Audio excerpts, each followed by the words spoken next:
Quiero comenzar agradeciéndoles a los organizadores la participación en este evento. Bueno, como ven, como ven en la pantalla, me voy a enfocar sobre el tema central del mismo evento. Hay una de las áreas de desarrollo que están previstas en el programa que trata justamente sobre ciencia, tecnología e innovación. Yo voy a referirme a esas tres cosas también en relación con la perspectiva del desarrollo económico y social de Latinoamérica. Fíjense, por otro lado, quiero decirles que ya se ha dicho bastante acerca de qué es la ciencia, la tecnología, la innovación, el desarrollo, el crecimiento. Creo que más bien estamos casi saturados del tema, de conceptos acerca de esas cosas, pero sin embargo cuando vamos a la realidad vemos que seguimos siendo países atrasados, subdesarrollados, que no logramos producir investigación competitiva, pues, de alta calidad, y nos vemos todavía estancados. El panorama que tenemos en nuestros medios académicos, el panorama que tenemos acerca de la investigación es realmente frustrante. Entonces, mi pregunta no es tanto qué es desarrollo, ciencia, innovación, tecnología. Mi pregunta es más bien, ¿por qué, aún sabiendo la relación que existe entre esas cosas, aún así nuestra sociedad, nuestras sociedades latinoamericanas permanecen en el estancamiento en materia de producción científica y tecnológica? Por eso me gustaría más bien, además o después de dar algunos conceptos, algunas conceptualizaciones esenciales, me gustaría abundar en el problema de cuáles son las dificultades, cuáles son los frenos que tenemos para incrementar nuestros niveles de producción científica, tecnológica, innovación, etc. Bueno, el esquema de desarrollo que tengo previsto es el que ustedes están viendo también en la pantalla. Se trata de tres tópicos. Primero voy a comenzar con unas conceptualizaciones esenciales que, como les dije, es una repetición de lo que siempre hemos dicho, pero bueno, en fin, para no olvidar esas definiciones, para poder entrar en los frenos que nos obstaculizan el desarrollo científico y tecnológico, creo que hace falta darse un paseíto sumamente breve por los conceptos básicos que están relacionados con este asunto. En un segundo tópico vamos a entrar propiamente en lo que es el freno al desarrollo de la ciencia, la tecnología y la innovación. Y en un tercer punto vamos a ver muy brevemente algunas perspectivas para el impulso de la ciencia, la tecnología y la innovación. Bueno, miren, comenzando por el primer tópico, conceptualizaciones esenciales, vamos a comenzar por el término desarrollo, porque con frecuencia la gente habla de desarrollo, pero no ofrece una idea clara. Fíjense, la palabra desarrollo no se entiende sin la palabra crecimiento. Aunque la palabra crecimiento es un término netamente, vamos a decir, económico, y que se expresa en términos matemáticos, el crecimiento se mide en unidades de PIB, de Producto Interno Bruto, que se refiere al valor que tienen las cosas que se producen en una sociedad. Digamos, una sociedad cuya producción tiene un costo mayor, tiene un crecimiento mayor que otras sociedades que producen esas mismas cosas, pero a un precio inferior. Ahora, ese crecimiento es netamente un concepto económico, no quiere decir que esa sea la meta de una sociedad. Entonces es cuando interviene el desarrollo. Entonces concebimos el desarrollo como el aprovechamiento de los excedentes de crecimiento para el bienestar de toda una sociedad, de manera que en el fondo el desarrollo viene a ser el aprovechamiento de todas las riquezas que se producen, de todo el crecimiento que se da en una sociedad, el aprovechamiento para la felicidad de toda la sociedad. Eso es realmente la meta última, el desarrollo, de manera que el crecimiento viene más bien siendo un medio para el desarrollo. Tenemos también el concepto de ciencia. que me interesa mucho destacar.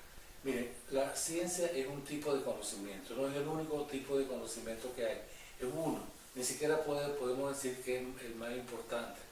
La ciencia es un cierto tipo de actividad social, humana, que se encamina a producir conocimiento, es decir, a producir representaciones del mundo que nos rodea. Se puede decir que una sociedad tiende más hacia el crecimiento y hacia el desarrollo en la medida en que la producción de conocimiento sea mayor, sea más adecuada, sea más útil y tenga más calidad. Decimos que un conocimiento es científico cuando tiene tres altos niveles en tres distintas propiedades. Es decir, un conocimiento es más científico que otro en la medida en que sus niveles de sistematización sean más altos. Sistematización significa que los procesos de producción estén a la vista, sean comunicables, estén totalmente previstos, que estén claros. Los procesos de producción de conocimiento tienen alta sistematización cuando sus operaciones son definibles, cuando están claras, cuando, vamos a decir, es un procedimiento de producción riguroso, organizado. También en una segunda propiedad hablamos de altos niveles de socialización. Entonces un conocimiento más científico que otro, no solo en la medida en que tenga mayores niveles de sistematización, sino también a la medida en que tenga mayores niveles de socialización. ¿Socialización qué significa? La medida en que un determinado conocimiento escapa de la propia conciencia individual y se expande hacia los demás individuos. De manera que un conocimiento altamente socializado puede decirse que es un conocimiento altamente compartido. Es decir, es un conocimiento cuyo impacto llega a grandes masas y no el conocimiento individual, subjetivo, íntimo, que es solo propio de una sola persona y que no pasa de los límites de la conciencia de un individuo. Finalmente, la tercera característica del conocimiento científico es que tiene unos niveles altos de fundamentación teórica. Fundamentación teórica significa que las bases de ese conocimiento estén, constituidas por teorías fuertes.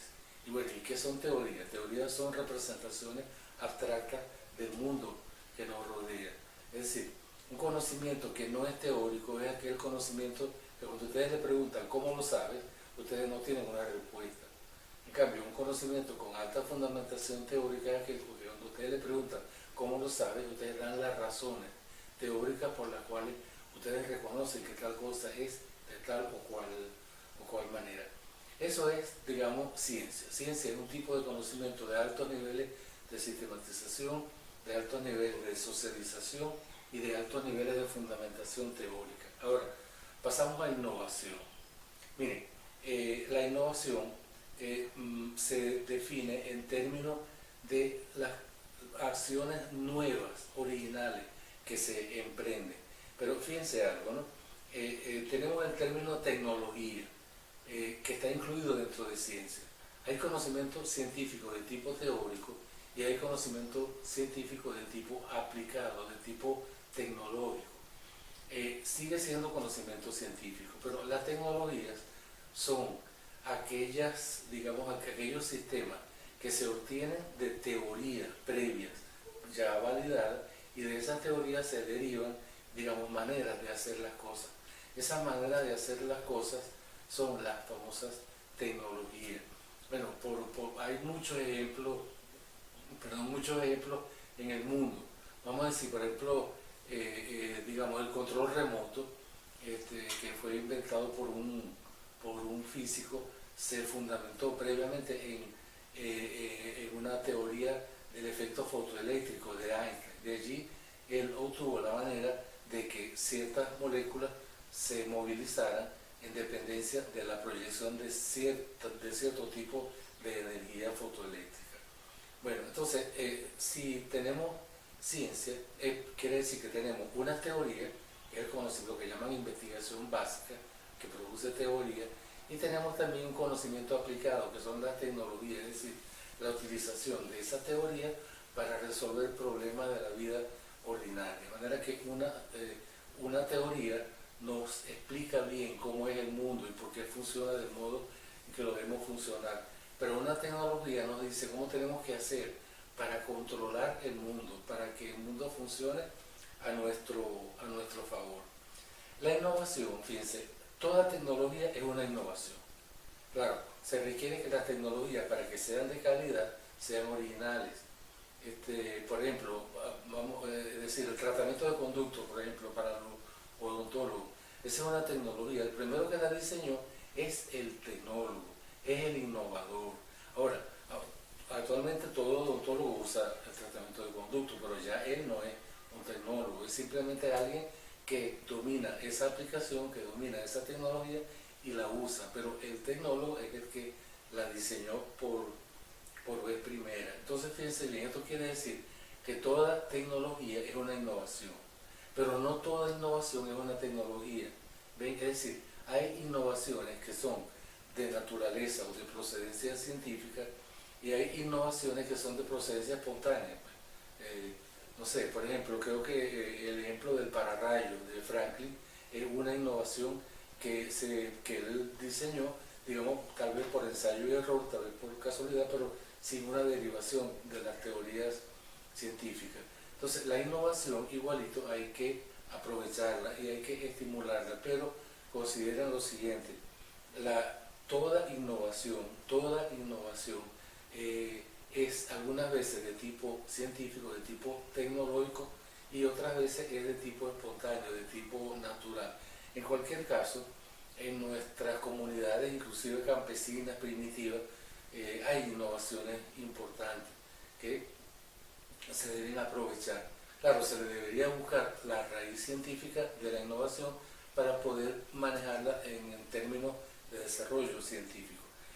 Tenemos otro punto aquí, que es el punto cuarto de las conceptualizaciones esenciales, que es el papel de la ciencia en el desarrollo.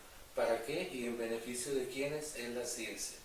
Es su desarrollo como consecuencia de la falta de producción científica y tecnológica. Ok, miren, todavía hay mucha gente que cree, especialmente en ciertos medios académicos, que cree que la investigación científica está en función de su propia superación personal.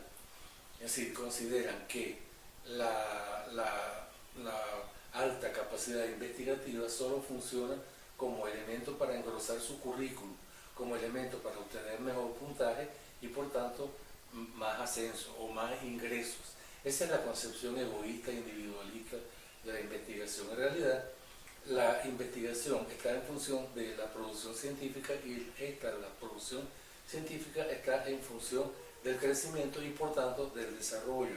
No es concebible en una sociedad una ciencia que no esté en función del desarrollo. ¿Para qué y en beneficio de quiénes es la ciencia? Es para beneficio de todos y para el desarrollo de la sociedad completa. No es para incrementar la cantidad de méritos individuales propios, sino para el interés colectivo. ¿Qué es lo que pasa con el subdesarrollo? Miren, en la medida en que un país produce los conocimientos, las tecnologías y las innovaciones que necesita, en esa medida, en la medida en que las produzca independientemente, autónomamente, en esa medida es un país desarrollado. Ahora, cuando el país, la sociedad no producen los conocimientos, las tecnologías y las innovaciones que requiere, entonces se ve obligado a importarlas, a comprarlas a otros países. Por tanto, aumentan sus niveles de dependencia del exterior. Y así, los grandes países desarrollados son los beneficiarios de toda la producción científica, mientras que los países que importan esos conocimientos se hacen cada vez más dependientes y por tanto cada vez más subdesarrollados. Bueno, pasando al segundo tópico, que es el freno al desarrollo de la ciencia y la tecnología, que es lo que más me interesa realmente, porque el punto anterior, todo eso de lo que les hablé, que es lo que todos ustedes lo saben y lo han oído muchísimo. El problema está, ¿qué nos pasa? Que no logramos desarrollarnos en materia científica. Miren, yo aquí les tengo 5 puntos esenciales. Una vez hice un trabajo que se titulaba Los 7 pecados capitales de la investigación universitaria tercermundista. En ese artículo yo trato de enumerar y de explicar los frenos básicos que tiene nuestra investigación latinoamericana. Pero hay 5 de ellos que son particularmente importantes. Miren, el primer freno que tenemos es concebir la investigación como un asunto de metodología, como clases de metodología, como manuales de metodología, como profesores de metodología. Dentro de ese ambiente de la concepción metodológica está también asociada la concepción curricular. Es decir, se investiga para qué? Se investiga para demostrar competencia investigativa y para obtener una nota, para aprobar el seminario de metodología de la investigación, pero no para producir conocimiento.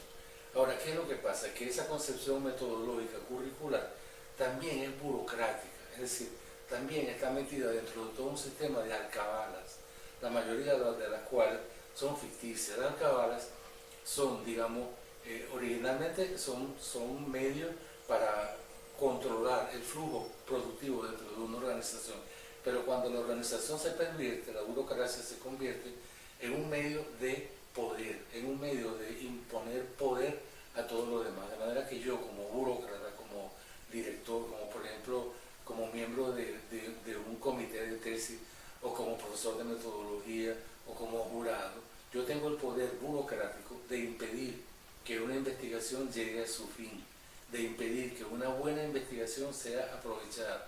¿Por qué? Porque para mí es más importante el control burocrático que yo pueda tener que la producción, el desarrollo científico y tecnológico. Ahora, lamentablemente, en nuestros países latinoamericanos, cuando se habla de investigación, enseguida se piensa en metodología, y enseguida se piensa en currículum, y por supuesto enseguida se piensa en comité de tesis, en asesor metodológico y asesor de contenido, que me parece un error garrafal ese, pero digamos, una concepción de tipo curricular basada en comité de tesis, en jurado, en aprobar o no aprobar, digamos, en aquella competitividad perversa en la que yo me siento mal si un investigador produce algo bueno.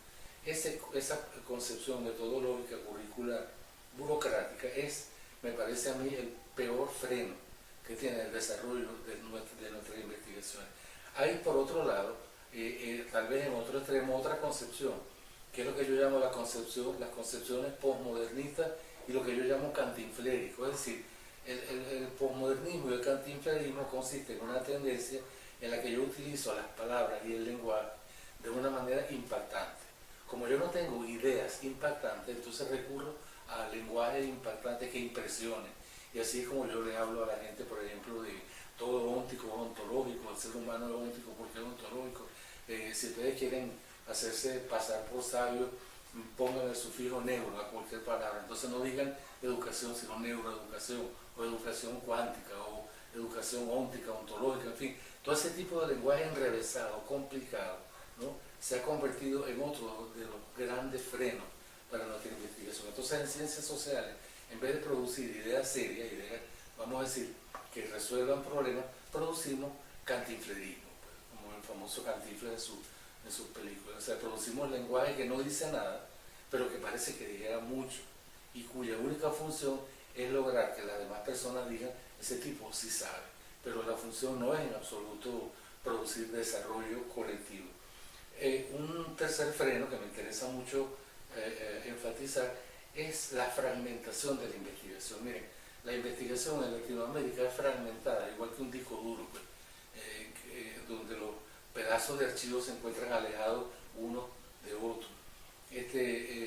Aquí tenemos también que la investigación es totalmente individualista. Fulano está investigando sobre tal cosa, sutano a lo mejor está investigando sobre lo mismo, pero no sabe que el otro está. Entonces yo, por ejemplo, introduzco, por ejemplo, un programa supóngase, por ejemplo, formación de investigadores o enseñanza de la investigación, pero yo paso por alto todo lo que se ha hecho en esa materia, porque se ha hecho mucho en materia de formación de investigadores, pero desde el momento en que yo ignoro todo lo que hay y pongo mi propuesta como si fuera nueva, en esa medida estoy fragmentando la investigación.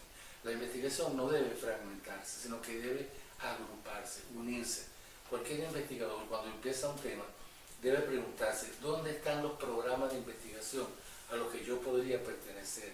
¿Dónde están las líneas de investigación en las que yo podría circunscribir mi estudio? el cuarto freno que tenemos es la falta de adecuadas teorías de la investigación y de la innovación. Nosotros creemos que la base de la investigación es la metodología y no hay cosa más falsa, ¿sabes? Porque la metodología es un conjunto de recetas que nos dicen cómo hacer las cosas, pero no nos dicen por qué hay que hacerlas de ese modo. Lo que nos dice por qué las cosas deben o pueden hacerse de tal o cual modo es una teoría de la investigación, no es una metodología. Uno podría decir que es también una epistemología, pero yendo más allá, tenemos que abandonar las visiones totalmente filosóficas, priorísticas de la investigación y meternos en teorías cognitivas de la investigación, viendo la investigación como un proceso que ocurre en la mente de una persona. De esa manera estudiaremos mejor cómo funciona la mente del investigador, qué ocurre en el cerebro de un investigador cuando hace una investigación. Tenemos también como último freno la dependencia y el colonialismo. Por ahí estamos realmente muy perjudicados porque se nos ha hecho creer que nuestra investigación es válida en la medida en que tenga soporte de países desarrollados o de autores pertenecientes a países desarrollados. En la medida en que se nos haga ver que nuestra investigación vale solo si es citada en el extranjero por autores de países desarrollados. Eso es lo que yo llamo colonialismo, una especie de neocolonialismo según el cual lo que nosotros aquí hacemos como investigadores es una seguidilla de lo que hacen los investigadores de los países desarrollados. Por eso muchas veces he hablado que nuestra investigación es una investigación cachifa, en el sentido de que es una investigación servil, que está al servicio de los programas de investigación de los países desarrollados. Deberíamos, me parece a mí, independizarnos de la investigación, digamos, que está controlada por grandes intereses y hacer nuestros propios programas de investigación. El último punto que les iba a tratar son las perspectivas para el impulso de la ciencia, la tecnología y la innovación. Aquí me gustaría hablarles más, pero no hay tiempo. Por lo menos se los menciono, están allí puestos en la lámina. La primera perspectiva es la de la inversión económica.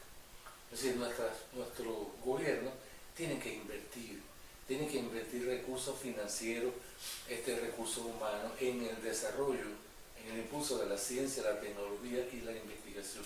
Esas cosas no se desarrollan por generación espontánea, eso no nos viene gratis, hay que invertir para poder obtener productos científicos. Luego, tenemos que invertir en formación de talento, pero no formación metodológica, curricular, ni burocrática, sino formación realmente teórica de la investigación, que nosotros tengamos buenas instituciones y buenos programas de formación de talento para la investigación.